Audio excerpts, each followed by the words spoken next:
Uganda eyenkya. Okutunuulira ku nsonga ya opposition right now President Museveni tulaba yalinga alina upper hand yayogera yalina omuzindaalo yawa buli kimu opposition abasinga balitale bali mu kumayumba gaabwe. Do you see opposition after COVID-19 okuba ne upper hand okukyusa the rhetoric wali emmeri baddewo?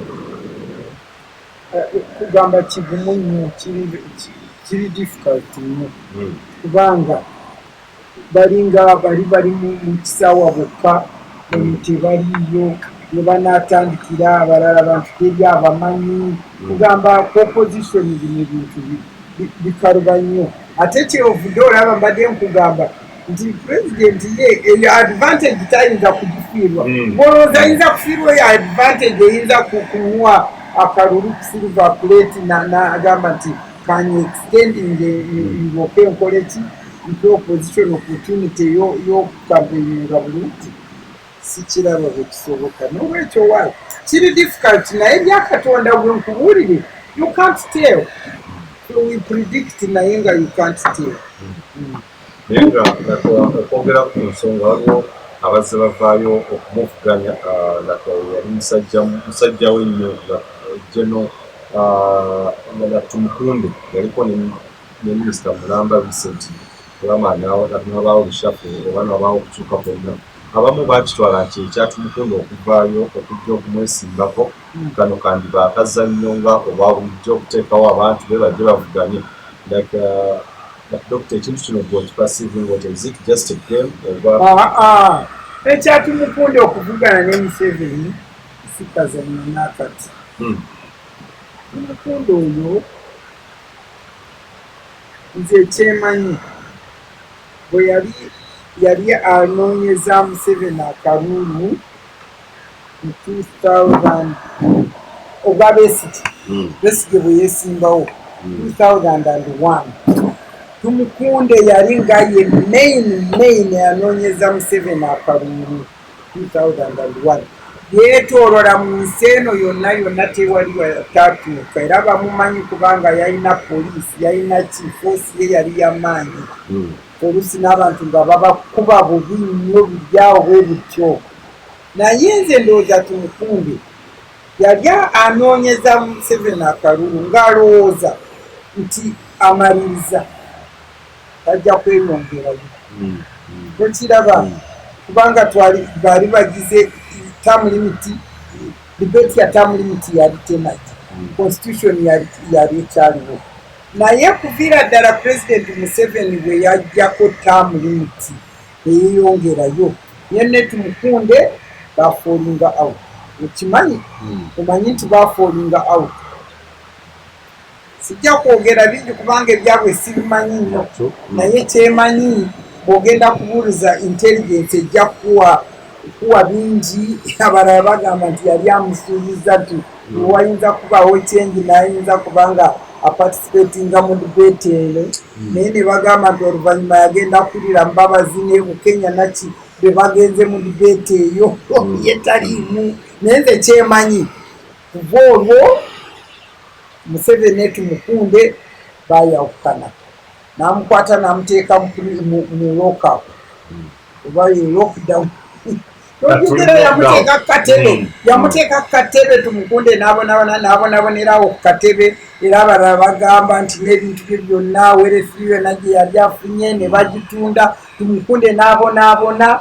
n'asaba bamugyewo ku katebe n'okumugya ku katebe in fact kyatwala negotiations eyo z'abantu abakulu abali eyo ba parents bani ba negotiating ne Museveni omanyi Tumukunde engeri gyali relative ne mukyala Museveni omukyala w'omuwala wa Janet n'olwekyo ebintu ng'ebyo abooluganda babiyingiramu nakinaki Tumukunde ne bamugjayo ku katebe naye n'abeera omusajja wattu n'ab'omunaku nabagaana kumusumulula kumulirizinga kuva mu magye era we yagendera kuba minisita ndowooza yanegotiatinga ne pulezidenti kale pulezidenti n'agamba kale onakujja mu magye ojja obe minisita amukuumira awo naye ate Tumukunde bwe yava minisita simanyi ye Nakaibulo oba balwana biki nze sibimanyi details sizimanyi naye ekibuzo kyenkuddamu kwe kugamba nti tumukunde okwesimba ku bwa pulezidenti si kazanyo.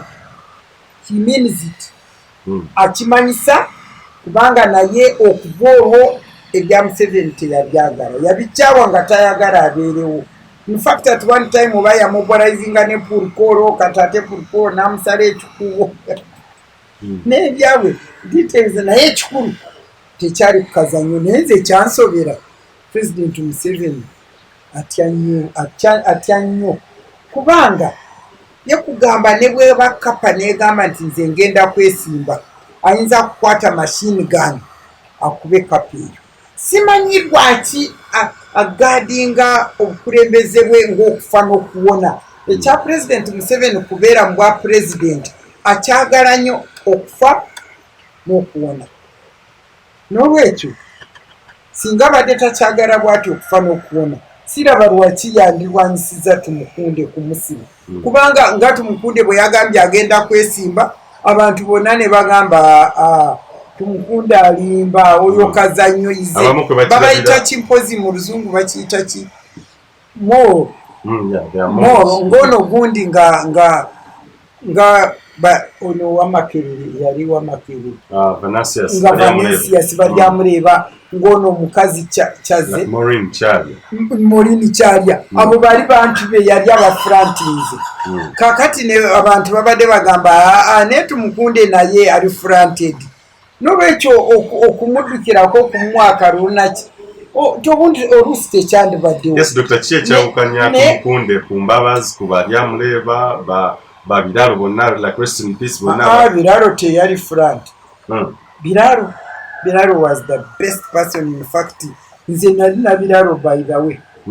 Nali na Biraro era pate ya Biraro na twatokalo constitution wamu naye oluvannyuma bwe twamalanga bikomyawo bwe naraba ne bagamba bateekeko the what TDA.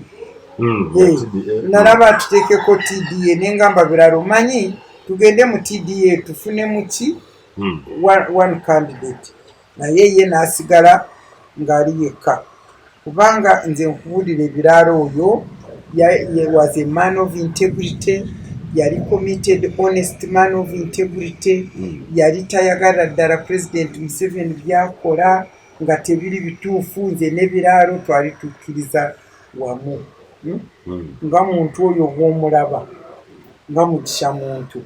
Bali awo bamuyita Moro nga balimba mu bantu bano boolaba omuntu ow'omwesimbu integrity alumirwa Uganda atagendayo ku lwa personal interest ye muntu. N'olwekyo there are people mu Uganda muno boolaba bagendayo not for personal interest. Ne Biraro was not personal interest, ne gundi muntu not personal interest. Omuntu ayinza okubuuza ate Dr. Kanokiza Besigye oyo Kanokiza Besigye okumumbuuza wano ntandike mwogereko olwasooka. Nze muwaanira ddala kye yatukolera omulundi ogwasooka. Yali courageous, omuntu ayina obuvumu, ayina ayavaayo n'agamba kati challenging Museveni ono. Abalala twali twogerereyo tukyamwa benefit of doubt, ekitabo kyange wakisoma. Naye Besigye bwe yavaayo n'ateekako chapter empya era ne tulaba nti kale tufunye opposition. Yakola ekintu kikulu nnyo kirungi nnyo. Naye ebyaddirira azeeyo ogwokubiri, azeeyo ogwokusatu, naye ate n'avaayo n'afaanana oli. Kubanga naye bano baali bamukulembera mu pate ye teyabaweereza opportunity y'okulaba nzize nkoze shake up. Yakola shake up yamaani, nze nkimusiimira, tebankwata bubi. Yakola shake up yamaani, abantu ne balaba nti wama wayinza kubawo opposition. Era at one time in fact wano mu Bululu tewaliwo majority. Oba wali 2000 and what bwe yayesimba 2011 was it 6 I think 6 era yali nga teyawangula naye tetwafuna 51% nga constitution wegamba. Naye babittira eyo bano bagamba abazungu bano boolaba bagamba nti bwe tugenda kuddamu mbulu bwe tudikiralinga nti Museveni tawangudde ne wajja kubaawo entalo baagale kuddamu obululu ate wabeewo entalo ne bagamba nti zitu wafit kiri wafit ekyo nkimanyi nkirinako obwinga ekyo bwekyali kubanga bano bagundi babingambako nga luwedde bamaze kwanawusinga ebyobululu bangambako kubanga bwekyali bagamba tujja kugamba nti obululu tetufunye absolute majority omusajja ayinza kwanawusinga ane takeover oba ne bw'atajja anawusinga ate tuddemu mbululu sente zonna biki ne bagamba izitu wafit n'olwekyo yakola bulungi ne bwe yaddayo omulundi gwokubiri naye n'alaba oli amubba ate n'ogwokusatu ate bamaze okufuna pulezidenti wa pati omupya ate n'ajja n'amuyingirira abantu baali baagala balabeko ku kipya naye ate n'ayagala akole ki alemerewo kati mu endi nenkonkuludinga nti naye musajja wattu n'ayinza kubanga ayagala power for the sake of it saagala bankwate bubi naye nzibwe ntyo kati bwe nakonkuludinga bwentyo okutunuulyako ku nsonga eya opposition bantu bangi babanja nnyo a united opposition nga tuli mu mbeera eno ya COVID-19 mu maaso eyo oba nga COVID-19 yavuddewo, do you see any hopes or do you see anything ekiraga nti nzomanyi nti nze abanyayuganda kye bansoberako gwe mulundu abanayuganda bana ab'ennaku zino ba politicians abavugwa okutereeza Uganda n'abanayuganda baayo batono nnyo batono abasinga obungi bavugwa banajjamuki bavugwa mbuto zaabwe ate kino nkyogerako ng'akitegeera bulungi kubanga nze okimanyi nze nali mu TDA the Democratic Alliance saali mu bya politics nali nze byokwesimba nali sibirimu niringiye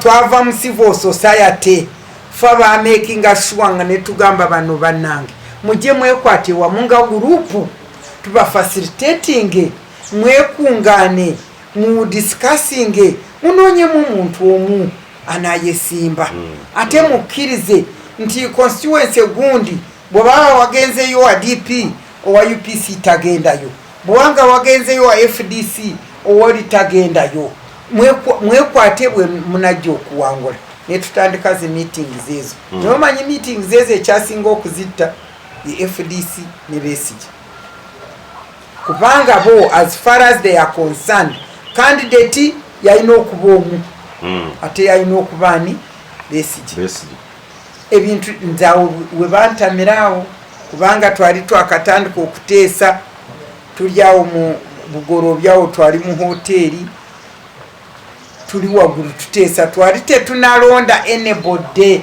twatutaddeko ka komiti kalabe CV zaabo kasortinge katuwe bwe tugenda kulaba nabo guidance tulabe baani abalabika ayina ebisaanizo abasinga banne twali tetunatuukawo twagenda kulaba saawa 7 leader oyo wolaba oyo musajja president wa FDC president wa FDC ono waleero kataliwo yajja liidinze aba FDC nga bafuusa abayaayi bonna ne bajja kutukubira meeting Patrick Oboy oyo yayina ne gundi Amuriati yayina ne Ingrid yayina noni member parliament waliwo n'omulala we yayina bonna bajja twagenda kulira ebigoma ebweru bikuba biki tuli mu hotel mu room up there tulyawo tuteesa tulaba tuorganizing how to TDA ne bajja nga baagala kutukuba abaya ne mbatunuulira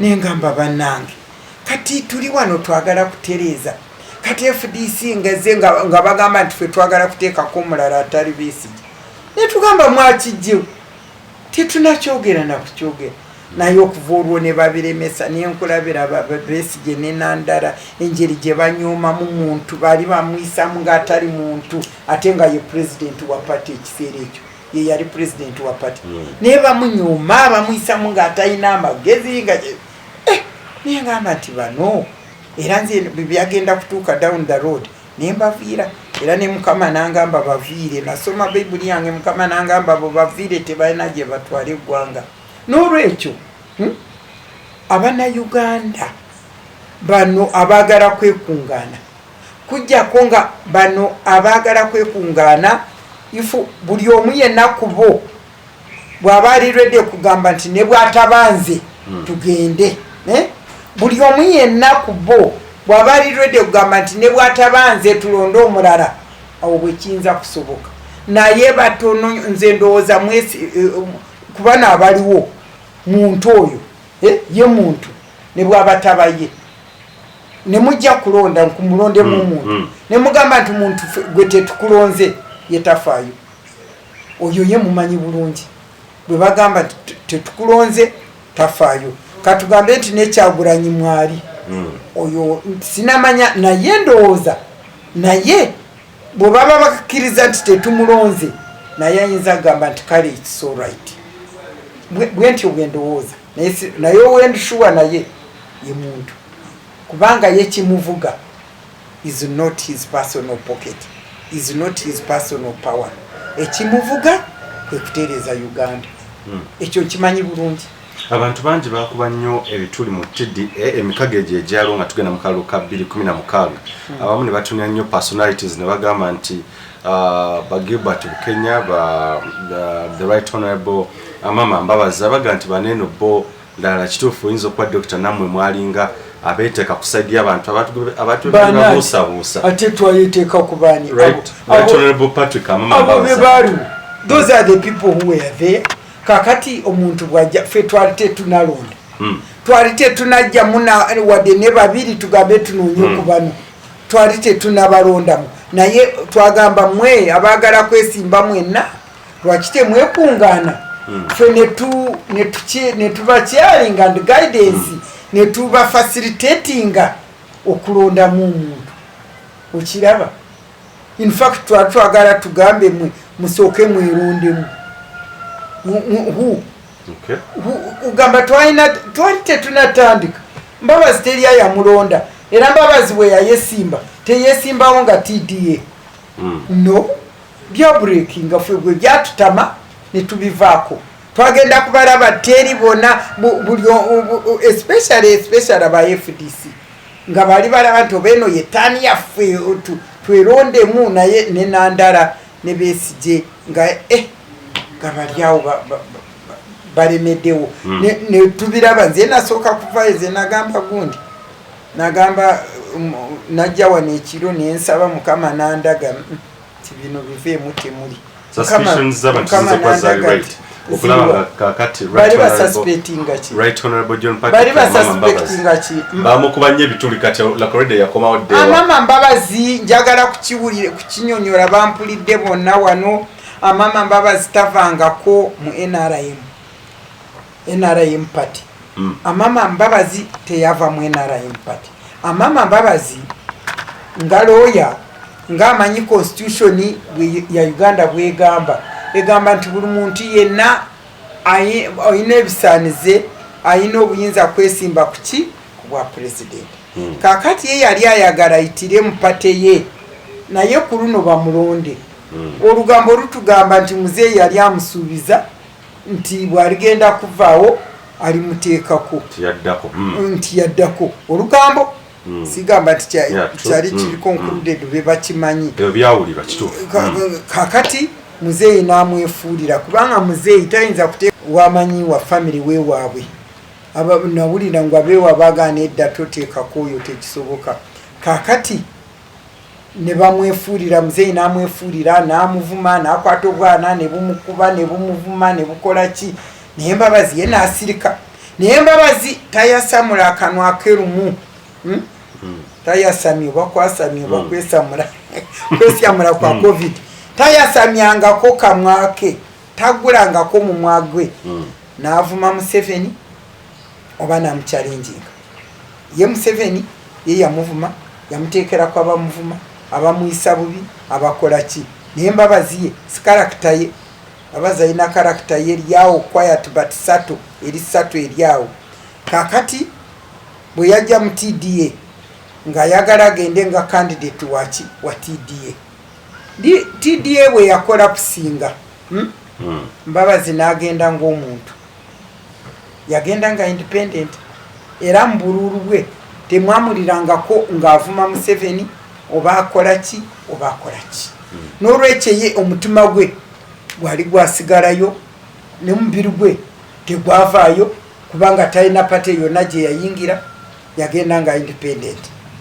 Museveni yali amugobyeyo, kubanga bwe yayagala kumwesimbako Museveni namugoba ku bwa Secretary General, namugobayo kugamba disciplinary action. Yamukolako disciplinary action. Gwoyinza otya kwagala kwesimba ne mukama wo namukola disciplinary action. Kati nze kyendaba disciplinary action ya Museveni gye yateeka ku Mbabazi eweddeyo, namugamba komawo, oli naye nakola ki naddayo. N'olwekyo tewabaawo atulimba wano namanyize Matende singa ebyange mbifuna bulungi mwandyetegedde ebintu bimu. Mbabazi talekangawo NRM pate, Mbabazi tavangako ku Museveni, yasigala naye era mujjukira n'embaga bwe yali afuniza muwala we Muzeeyi najje yali ayagala kukwata n'omuwala amuweeyo nga kwende ku mbaga nga kwende mulaba. N'olwekyo Mbabazi we namusinkana wali nga bagamba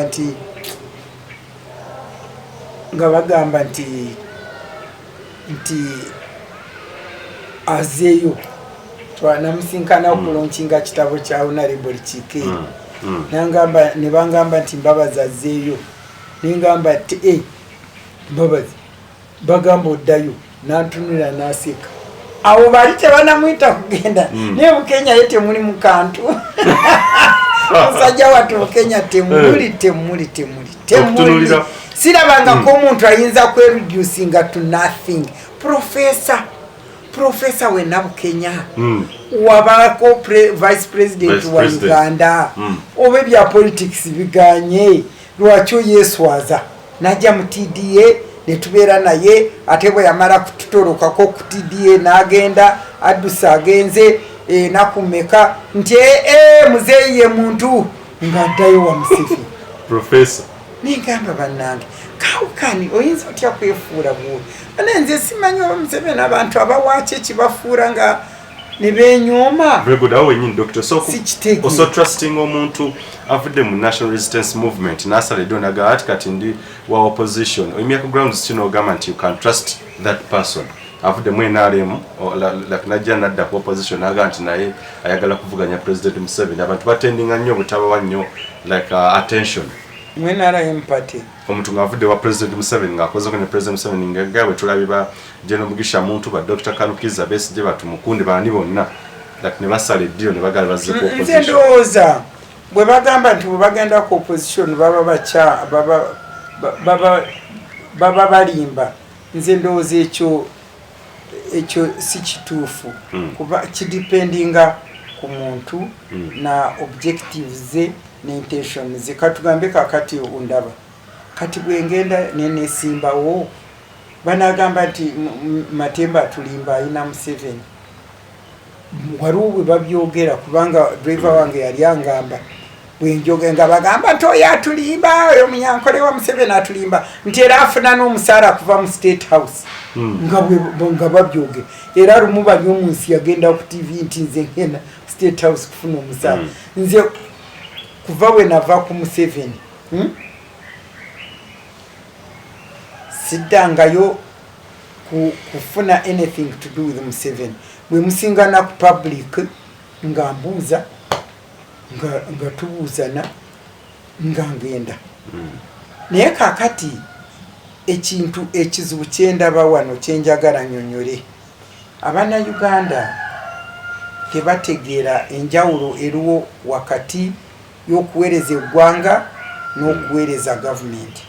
Kati nga nze ondaba wano ndina amagezi mangi, weewaawo nayawukana na Museveni kugamba ebintu ebikwatanga ku politics ne policy nakyo ebyo sisaana kugendayo kubikola, naye okukolera Uganda ng'eggwanga mu bitongole nga bino bye nandibadde nkoleramu, katugambe ng'okuba chairperson wa Human Rights Commission, kubanga electoral commission kubanga judicial service commission oba kebe public service commission bwoba ku bitongole ng'ebyo oba okolera Uganda oba okolera eggwanga lya Uganda oba si kugamba nti ate Museveni akuguze n'akuzaayo naye kubanga ffe tetutegeera akolera Uganda n'akolera eggwanga n'akolera Museveni tebakijawulamu kati kyova olaba abantu ngaffe n'amagezi gaffe n'obusobozi bwaffe naki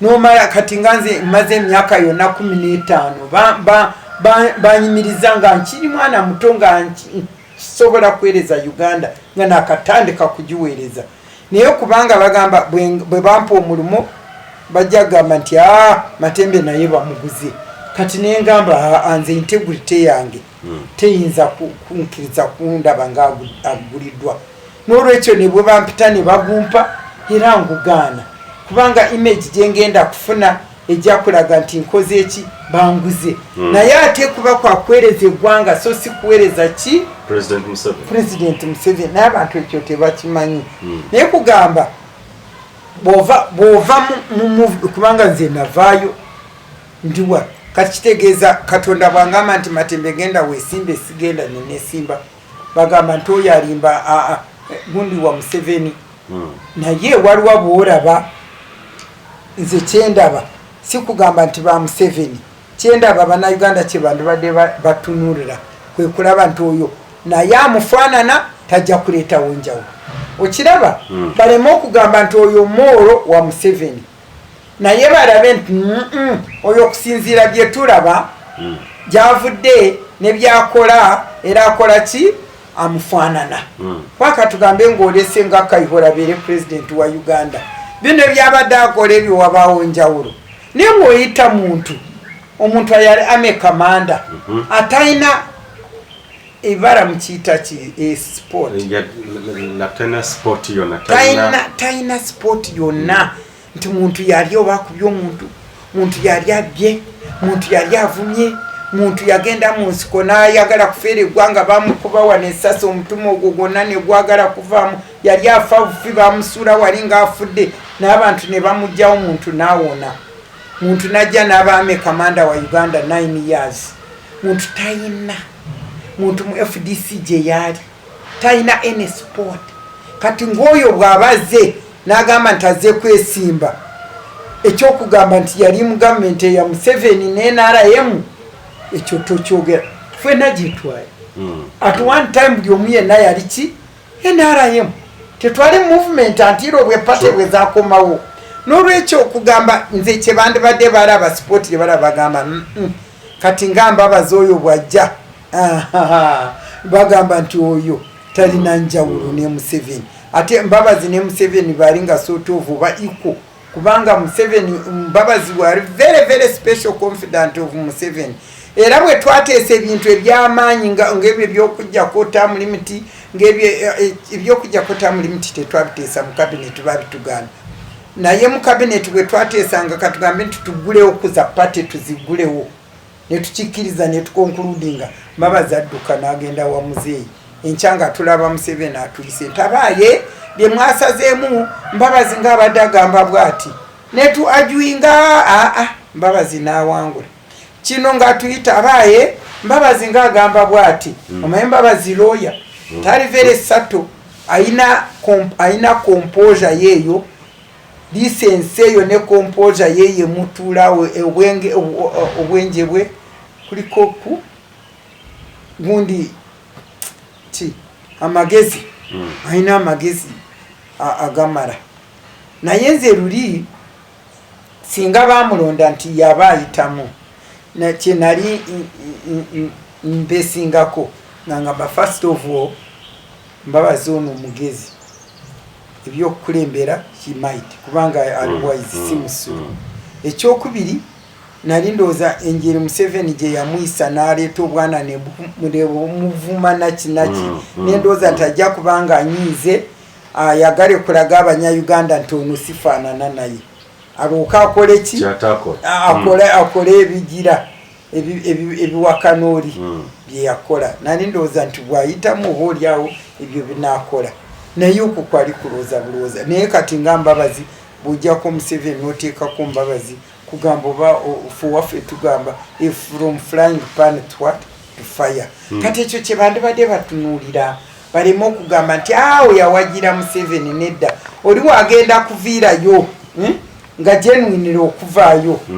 biba bimutamye nga si bino ebyagundi ebya Moro omuntu wa movement yayinza kuvaayo n'aba Moro yali alwanne mu nsiko avuddeyo eri akoze ki n'avamo nedda kye bandibadde balaba bagamba nti ono noono wanaabawo enjawulo oba tunaabanga from frying pan very good doctor fire omuntu ayinza okubuuza nti lwaki tetuvaako mu breed nebaddewo finally eya army commanders b'abantu abaddeko mu nsiko the bushmen netumigrating from that rhetoric eya bushmen ate anakikuganya ekyamuntu golinga olaga nti yaliwo nga the last kakati nze njagala ongambe baana abazze kwesimba abalala bebaani ongamba bano aba DP tubadde tugamba abakulembeze aba DP obalaba entalo ze balumu is just self interest tubadde tukebera personal interest amaaso mbadde sigatadde kwa bava mu bush nedda mbadde tutunira bano abeesimbye abaagala kwesimba bano abalwana abali ku personal interest ezo ngonze sibalaba muje batulaza ate olina okumanya nti katugambe nga UPC kati yani ono akena bagenda omukazi we ne bamutwala mu government kati omulaba oyo omukazi wa akena kati UPC ekyaliwo n'agendayo ettaka bali mu kubba bali mu kukola ki kati awo enjawulirwa oli babba bali DP entaro zino eziriwo ze balwana bateekamu ethnicity bateekamu tribalism bateekamu ebyo byonna ebitaliimu ebyo biwulidde kaakati nakugambyeko nti ono Kyagulanyi woolaba mbadde ngamba ku bantu ebya selfish nendaba nti oyo omwana ye sirowooza nti self interest yemuvuga ndowooza ye naye alinga President Museveni bwe yagamba nti tugende mu nsiko bano tebajja kusoboka kubanga naye yagendayo ng'ali youth time eyo nono naye bw'avuddeyo nga young person ng'alabye byayiseemu naye n'agamba bino bitukooye katugende mu birala okiraba naye nze ku lwange abo bwe bafuna mpozi nze kyendaba oba oyagala kufuna kati alliance eyinza kubamu ekyevaamu oyo nga muntu neekwata na Kyagulanyi eyo alliance eyo eyinza kubaamu something but this is just my mind sikugamba nti kyekyo neyinza kuvaamu something alliance bweba eribwetyo kubanga these young people who want change nga kwebali ate noono oyo muntu ye ayagalira ddala change ate nga ono young blood oli mature blood ng'ebintu biyinza kukwatagana ne bibaamu ekivaamu if it is like that kiki kyolaba mu bakandidates bonna naye nga tonakikola bwotyo nze ekisingayo okunduma mu Uganda muno mulimu abantu bangi abalina integrity abalina wisdom abalina ability abalina capacity abayinza kwesimba kuwa president wa Uganda naye as long as Museveni akyaliwo ng'alemeddewo tebavaayo kubanga bo bino ebyokubambula ngoye bino ebyokubasiba mu prison kati labayo nga Kyagulanyi byayiseemu labayo Zaaki byayiseemu nze neebuuza bane nomanyi ekintu kyempitiriddeko nga bwenjogeddeko ekyo ono omusajja Zaaki badde neebuuza Museveni ayagaza ki Zaaki okumukola ebyo byonna biki nejuzi waliwo omuzeeyi yangambye nti tomanyi nti Zaaki yali ayagalako nantaba engamba nti banange kino ate kipya nali sikimanyi nengamba nti obweddabyo ebyo naye kati bwe tuddayo ku pointi yaffe eri eyakugamba nti mbadde njogera ki ekyomuntu asobola okutwala obukulembeze eyokugira okutwala obukulembeze gundi abantu abali decent abantu badde babikola bwe balaba eno militarism eno eyokubakuba amasasi eyokubateeka mu prison eyokuba mistreating nga bubiri yaki babitya ne bagamba nti ebyo tetubisobola singa president Museveni yakkiriza n'ava ku bukulembeze decently pate zonna kebe DP kebe ki bayinayo abantu abayina ability abayina integrity abayina focus for Uganda abayina dreams ziryawo naye tebasobola kuteeka dreams zaabwe mu nkola ku this militarism ku this torture ku this brutality kubonabona kuno bakutya bakutira ddala okutunuulira ensonga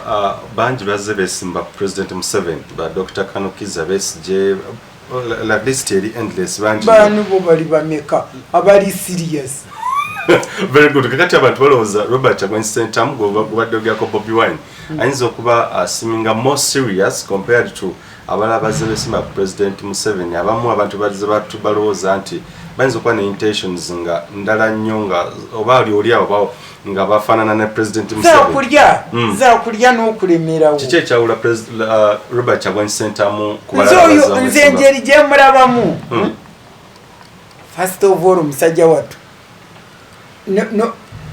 nekyokwesimba kino ku bwa pulezidenti nze sirowooza nti kyekyali kirowoozo kye kuva kutandika kati kino kiyingiddemu ku lw'okubonabona bwe bamubonyabonyesaamu ye nze ndowooza Kyagulanyi yali azze yesimbe mu palamenti naye alina constituency ey'abageto abo abavubuka babonaabona baana abo ajja akole ki naye abakiikirire ayogere gwe wali ogenzeko ku nyumba ya Kyagulanyi waka wabeera nagendeyo ninjiraba omwana ng'alina state house ye nalaba enyumba ya Kyagulanyi eri bwe bali bamusibye nagendayo kulaba omukyala bambye kumusaasira omanyiza ebyabakazi engeri gyebibeeramu nentuukawo nengamba bana omwana alina olubiri wano ono webangamba ngu ava mu geto kati kitegeeza Kyagulanyi okugendayo eri abatadduka kuza kujjayo sente tagendayo kugenda kubba tagendayo ntumululu tagendowooza ye ebimu bwe bamukuba ne bamutuusaawo n'alaba ye nga ndina popular ye babanange ne Besigye yali tanaba kwesimbawo olina okukitegeera Besigye yagenda kwanansinga kwesimbawo nga muze agenda kumukwata ekiro ekyo yali agenda kumukwata kumuteeka mu prison ba elders bamaze kwogera ne president nti mukakkaneza entalo mubiveemu ne president nakkiriza nti kale ebyebyo bwe yatuuka eri ng'agenda kumukwata ne waba bamusimiza nti owaayo bakukwata n'ayita abantu wali ku grand imperial n'announcing okuba ki president kati bw'announcing kuba president ebyokumukwata nga kubanga international community ejja kubirinyamu kaneerangeyo nange nze presidential candidate so kugamba ye nga ye osanga really aim ye teyali yakugenda ngo agende kubeera mu bwa president is not here for his personal interest n'olwekyo mu kwesimba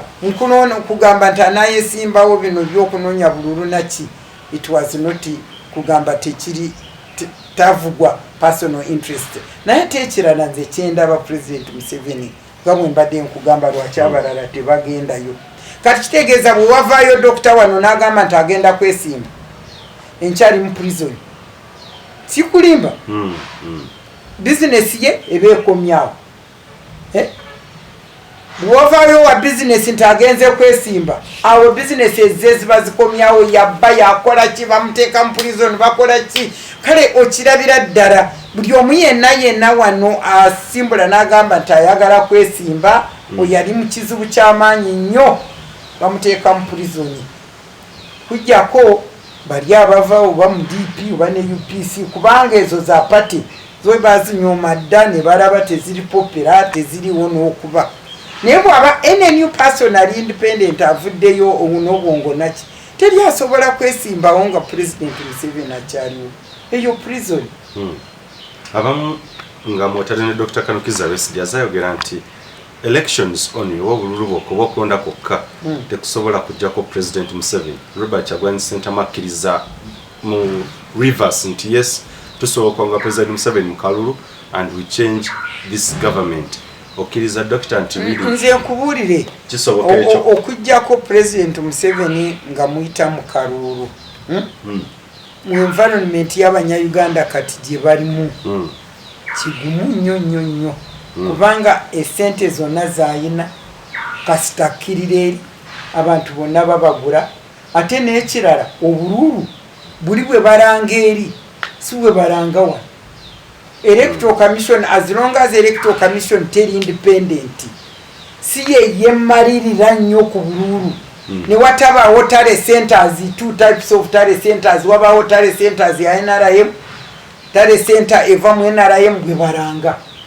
Kati kugamba Besigye byayogera birimu eggumba ddene nnyo kubanga nze nkubuulire nga conditions zetulimu, circumstances zetulimu wano, President ng'akyalina upper hand wano. N'omujja mu kalulu n'omujja mu kulembeze ng'oyita mu kalulu tekiri very possible. Kujjako Katonda obanga akoze eki kubanga wakatonda bagamba nothing is impossible before God. Katonda bw'aba kisazeewo nti Katonda avaawo era nteekwa kumugjawo awo akalulu kayinza kumuggyako. Naye bino ebyogamba tugenze mu bululu ffenna nga tulonda nga ne bwe bamuwangula eri wano tale center biba birala. Ate n'ekirala kati nga COVID buno obwavu bwonna obujjidde eddala obutuuse wano kati it is a free day for him. Mukataba kuwayogera nnyo ku democracy oyogedde ku nsonga y'omuntu okuvaayo by'okusonga olunamu ntebe ya President Museveni when the top seat ya presidency. Is this the price one must pay?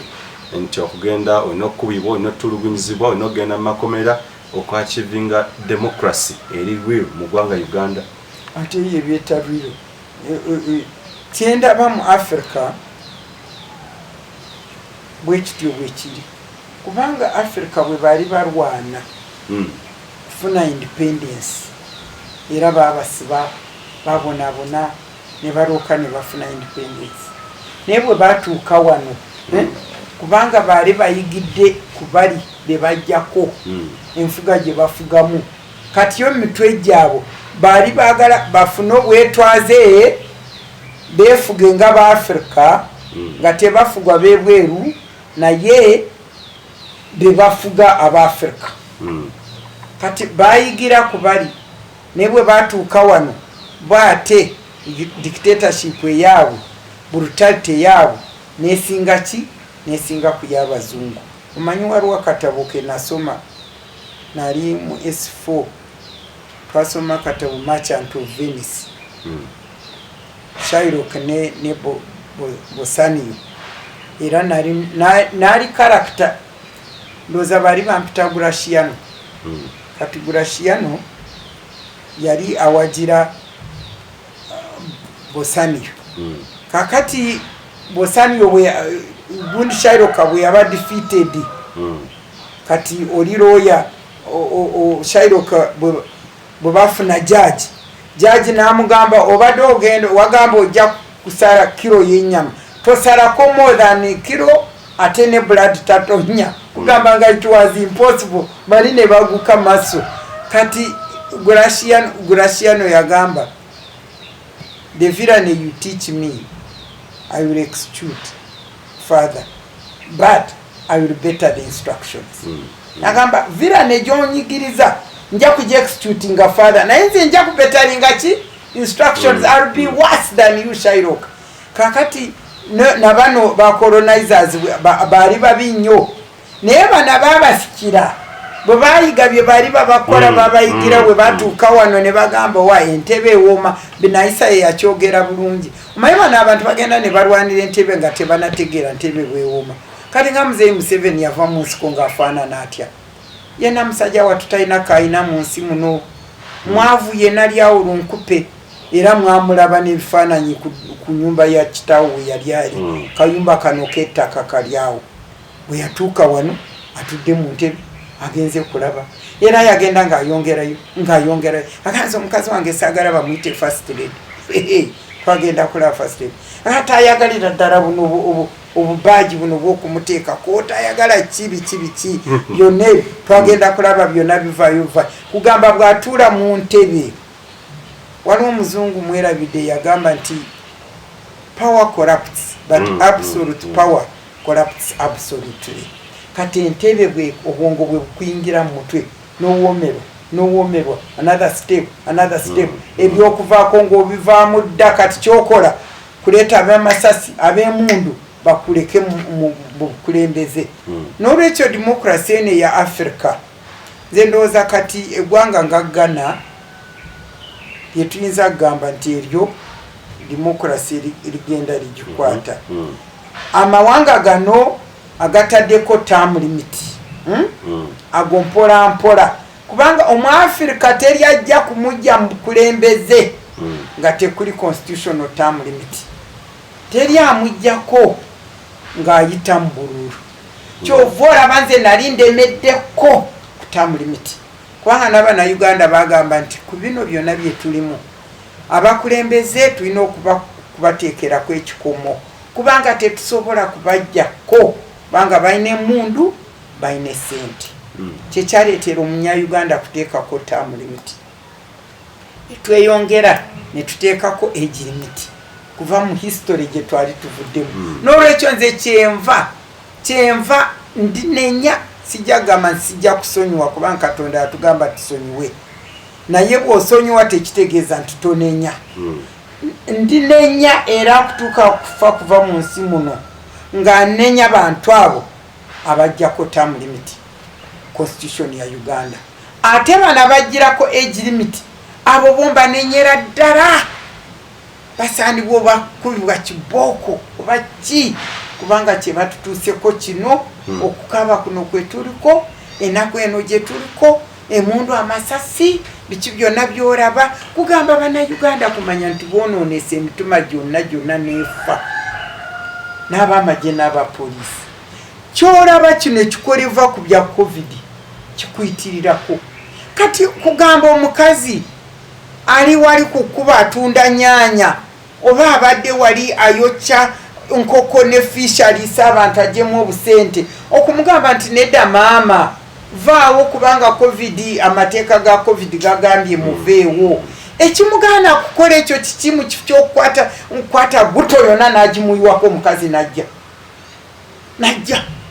ne bakwata zikibooko ne bakuba abakazi bonna ne babakuba ne babbako sente zaabwe kubanga amateeka ga covid gagambye nedda temugenda wa n'okwata zaake nkubanga yawa abantu emmere wali mugambe nti nedda zaake lekeraawo towa abantu mmere kubanga bw'oba wa mmere beekuŋŋaana covid egiramu naye neerabira pulezidenti Museveni yenye n'agamba nti oyo agenda kundaba era bwe yavaawo ne bamukwata ne bamukuba musajja wattu bamutta busi era simanyi oba mulamu ne bw'aba mulamu obutwanaki byonna bye bamuwadde byonna biyinza kumutta kati ate nendaba pulezidenti avuddeyo agenze kulaba bakamya bawa mmere agenze kulaba baNRM wabamwe n'agamba ye ani eyakutte zaake bakuba waaki ani lwaki bana baNRM tebabakwata kati oyo muntu ki ngu yatukulembera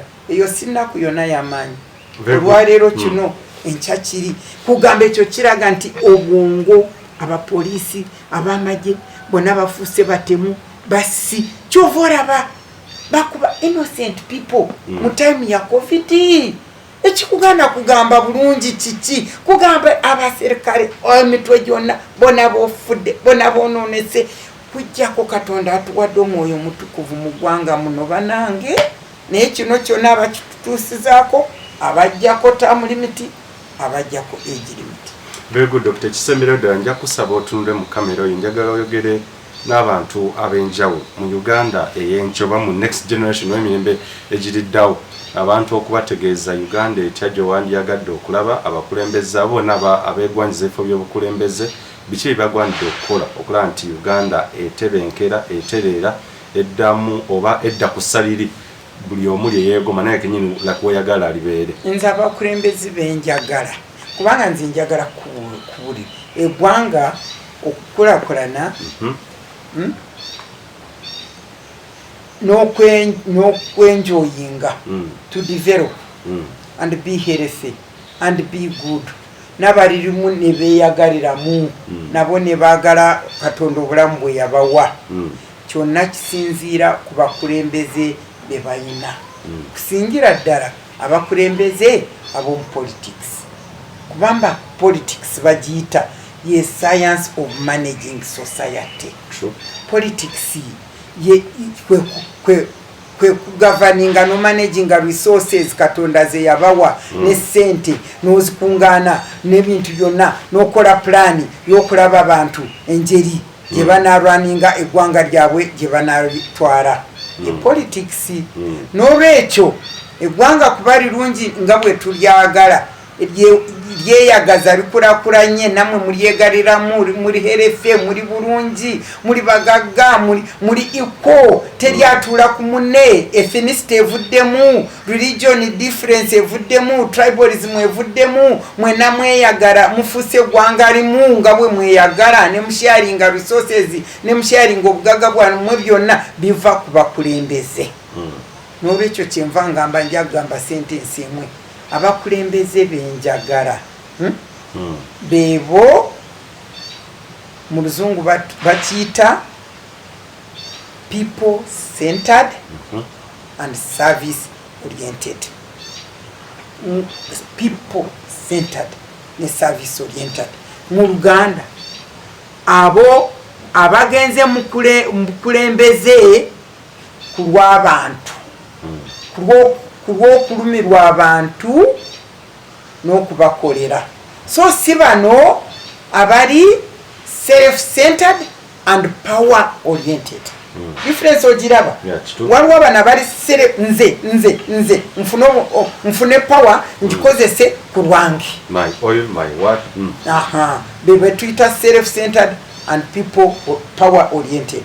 Kati bano abagendayo banange ndumirwa Bannayuganda, ndumirwa Uganda. Lwaki Uganda efaanana bweti? Lwaki resources zaffe zibbwa?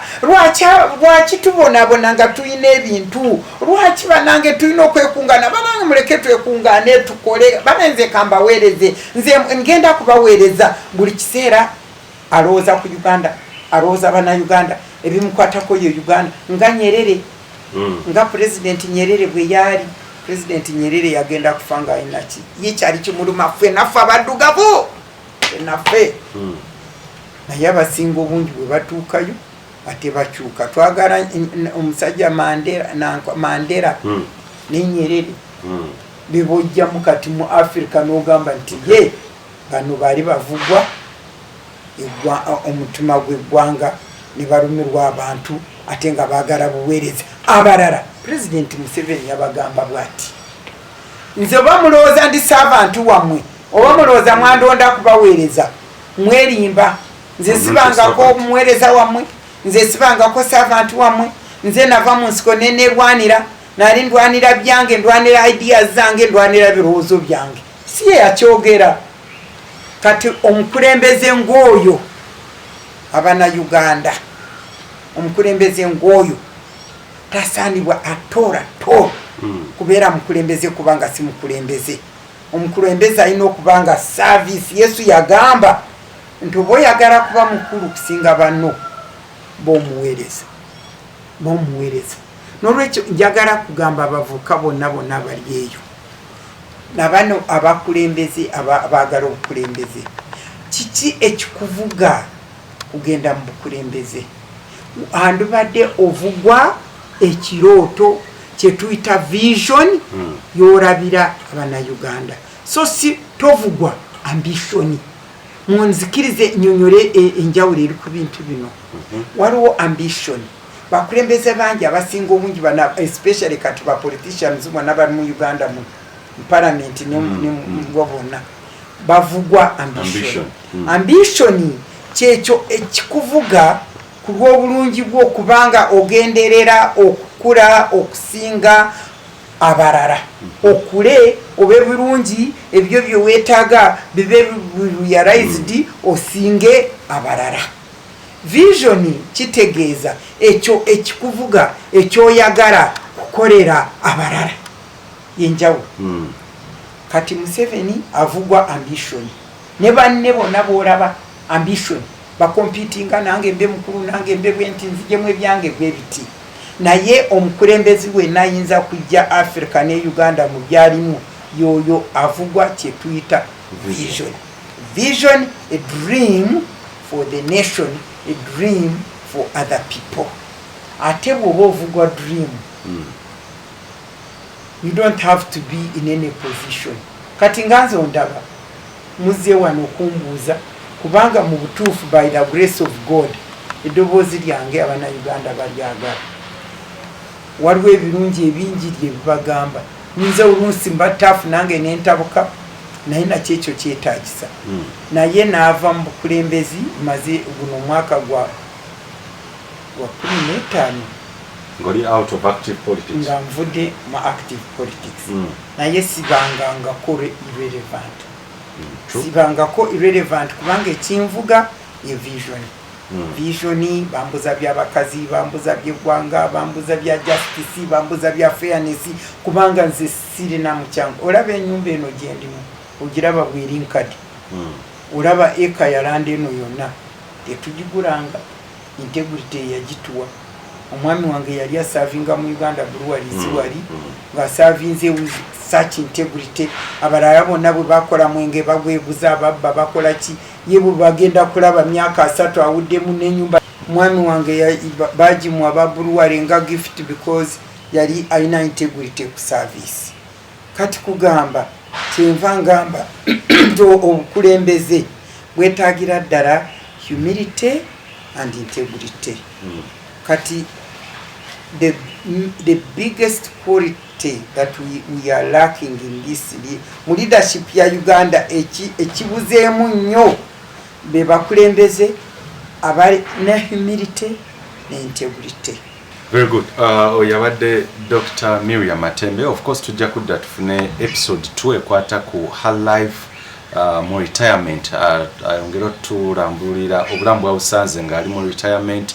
Olwa twagala nnyo kwogera COVID-19 embeera eziwezi current oba current affairs n'okutunuulira embeera ez'ebyobufuzi n'akalulu akabindabinda ak'omwaka 2020. Tujja kubeera nga twongera okufuna omwaganya ate okwongera okutegeera ebintu ebyenjawulo. Nsigadde nze Moses Wamala mujja kugenda maaso ogende ku mu Google Play Store sako ne Apple Store odownloadinge Safari Share application so okubeera nga otambula safely convenient ate era nga oli mukakafu nti oli safe mu mbeera yonna Safari Share muganda nge ton of course ya bebateeka ensimbi mu program eno okulaba nga buli kaseera ekutuukako ekubeerako n'okufuna byonna ebisinga. Mbaagala nnyo era katono mungi abankumire. Uganda y'enkya.